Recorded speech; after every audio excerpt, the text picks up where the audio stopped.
When that got out, Shaq denied it. Their relationship was finished. Kobe then did an interview calling Shaq fat, lazy, and pathetic for demanding a max deal while Payton and Malone played for free. Shaq threatened to kill Kobe. They nearly fought before Bryant Shaw intervened. Despite the chaos, the Lakers went 20-5 to start the season. Injuries mounted. Malone missed 40 games, Shaq 15, Kobe 17. Bryant juggled court appearances with games, once flying back from Colorado mid-game to hit a game winner, then collapsing in the locker room. They made the finals against Detroit. The Pistons' elite defense exposed the Lakers' dysfunction. Kobe shot 38% from the field, 17% from three. Detroit won the championship 4-1. After Game 5, Kobe told teammates he'd never play with Shaq again. Owner Jerry Buss chose Kobe and traded Shaq to Miami, ending an 8-year partnership. 3 championships. 4 finals appearances. The most dominant 1-2 punch in NBA history. And the most dysfunctional dynasty ever built. Shaq and Kobe proved you don't need to like each other to be great together. You just need to be greater than everyone else. And for 8 unforgettable years, nobody in basketball came close. The 2001 season brought more drama. West left, key veterans departed, and Derek Fisher got injured. The Kobe-Shaq beef intensified. Kobe called Shaq fat and lazy. Shaq thought Kobe was a selfish brat. But Fisher's return stabilized everything. The Lakers went on an 8-game winning streak heading into the playoffs, then destroyed everyone. They swept Portland, swept Sacramento, and demolished San Antonio. In the finals, despite Allen Iverson's heroic 48-point Game 1, the Lakers won 4 straight. Their 15-1 playoff record was the best ever at the time. Shaq averaged 30-15-3, Kobe added 29-7. Unstoppable. In 2002, they won 58 games and faced Sacramento in the conference finals. The Kings were better and took a 3-2 series lead. Game 6 became infamous. The Lakers shot 27 fourth-quarter free throws compared to Sacramento's 9. Controversial calls went LA's way, and they forced Game 7. In the decider, with 13 seconds left and LA up 1, Sacramento's best shooter Peja Stojakovic airballed a wide-open 3. The Lakers escaped and swept New Jersey in the finals. 3 straight championships. But the drama intensified. For the 2003 season, Shaq delayed surgery until late August, missing training camp and ballooning to nearly 400 pounds. Meanwhile, Kobe thrived without him, averaging 29-9-6 in the early season. The Lakers started 3-9. Kobe went on a scoring rampage, dropping 40+ in 9 straight games. Jackson told him to dial it back to involve Shaq. Kobe was furious but complied. They won 50 games and beat Minnesota in round 1. But Tim Duncan and the Spurs ended their reign in 6 games. That summer, they added Gary Payton and Karl Malone, forming the first modern superteam. But everything fell apart when Kobe was charged with sexual assault in Colorado. The case dominated headlines. Leaked information revealed Kobe told police he should have handled things like Shaq does, just pay women to stay quiet. But both Shaq and Kobe wanted Phil. West swallowed his pride and hired Jackson for a record $6 million salary. Jackson met with both stars individually. He told Shaq to lose 15 pounds, and Shaq showed up in the best shape of his life. He told Kobe this was Shaq's team and Bryant would be the second option or be traded. Kobe reluctantly accepted. Jackson signed veterans Ron Harper, Brian Shaw, and John Salley to improve chemistry and implemented the triangle offense.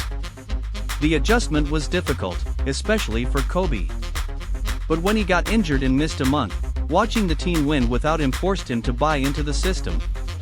The Lakers started 31-5. Despite ongoing drama, Jackson dating the owner's daughter, Glenn Rice unhappy, Kobe frustrated, they kept winning. Jackson even had Michael Jordan talk to Kobe about patience. When Jordan sat down with him, Kobe's first words were, "I could beat you one-on-one." His teammates would have traded him in a heartbeat. "My teammates hate me," Kobe admitted to West. "If I was your teammate, I'd hate you too," West replied. But Kobe finally started playing team basketball. The Lakers finished 67-15, the sixth best record ever. Shaq averaged 29.7 points on 57% shooting with nearly 14 rebounds, winning MVP by 1 vote short of unanimous. Kobe averaged 22.5 points, made All-NBA second team and All-Defense first team. In the playoffs, they survived a Game 7 scare against Portland, erasing a 15-point fourth-quarter deficit. In the finals against Indiana, Kobe sprained his ankle in Game 2 but returned to hit crucial shots in overtime of Game 4, tipping in the game winner with 5 seconds left. In Game 6, Shaq dominated with 41 points and 12 rebounds. The Lakers were champions. Shaq averaged an unreal 38 points and 16.7 rebounds in the finals, winning Finals MVP. That summer, Kobe added 10 pounds of pure muscle. The 1998 season saw him emerge as a star, going head-to-head with Michael Jordan and posting 33 points while still coming off the bench. At just 19, he became the youngest All-Star starter in NBA history. The Lakers won 61 games but got swept by Utah in the conference finals. Frustrated by Nick Van Exel's attitude, Shaq demanded he be traded. West obliged. Then the 1998 lockout hit, shortening the season to 50 games. During pickup games that offseason, tensions between Shaq and Kobe exploded. They were on opposite teams, trash-talking intensely. Shaq kept saying "take that, little one," and Kobe finally snapped, challenging him to a fight.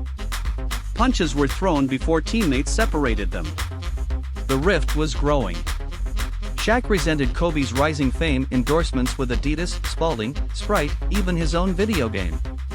This was supposed to be Shaq's team, but Kobe refused to play little brother. He rejected Shaq's invitations to hang out, focused solely on basketball dominance. When the season started, the Lakers were a disaster. Coach Del Harris couldn't control the dysfunction and was fired after 12 games.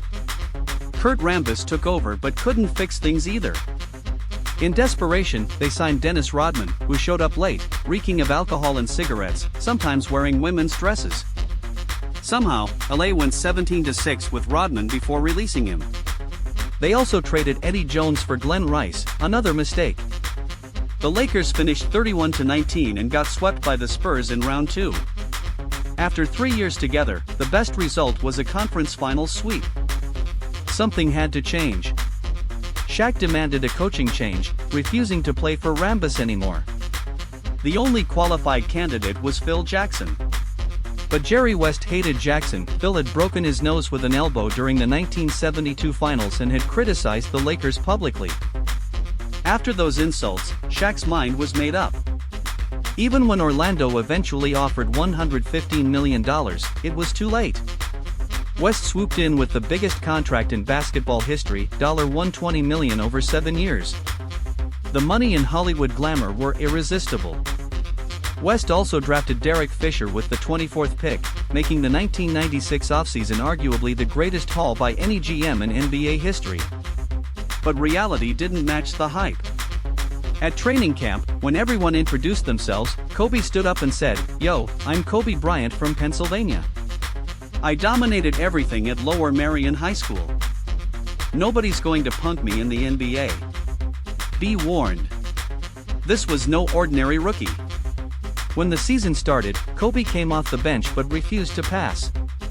Shaq nicknamed him Showboat. Their chemistry was far from ideal. After Bryant scored a career-high 16 points one night, Shaq complained about not getting the ball.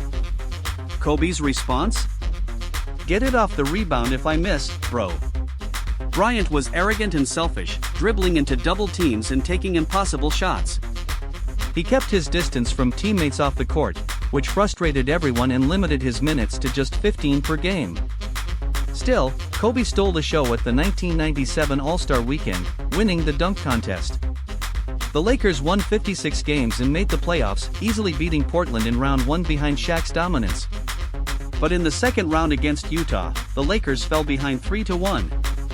In Game 5, with 2 minutes left and the game tied, Shaq fouled out. Kobe took over and fired an airball. The game went to overtime. In the extra period, Kobe took 3 more crucial shots. All 3 were airballs. It was devastating. But while his teammates were furious, Shaq hugged Bryant and encouraged him, predicting that one day, people would fear Kobe in clutch moments. They won 3 NBA championships together. They also wanted to destroy each other. The story of Shaq and Kobe's Lakers is the greatest clash of egos in basketball history, filled with insults, fistfights, and media warfare. Yet somehow, these two managed to dominate the NBA. This is the story of the most dysfunctional dynasty ever built. Before Shaq and Kobe joined forces, the Lakers were stuck in mediocrity. Since Magic Johnson's retirement in 1991, they'd won just one playoff series in 5 years. The franchise that once defined superstar basketball had none. After getting eliminated in the first round of the 1996 playoffs, team president Jerry West knew he needed to make big moves. 3 days before the Lakers' season ended, a confident 17-year-old held a press conference that would change basketball forever. Kobe Bryant announced he was skipping college and going straight to the NBA. At the time, West didn't know much about him, despite Kobe being the nation's top high school player with a $48 million Adidas deal. But when Kobe worked out for the Lakers and demolished former Defensive Player of the Year Michael Cooper, West immediately understood what other executives didn't. Kobe was the best player in a loaded draft. Watching him was ridiculous. He was like a man playing against kindergartners. His versatility, his ferocious defense, his competitive fire, he was a natural talent born with gold dust sprinkled on him. The Lakers held the 24th pick, so West made a deal. He traded beloved big man Blake Dieback to Charlotte, who selected Kobe 13th overall and sent him to LA.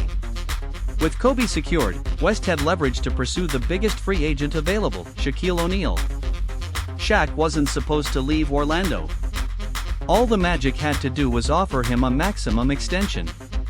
Instead, they lowballed him at $54 million, claiming they needed to save money for Penny Hardaway. The Orlando Sentinel then ran a poll where 91% of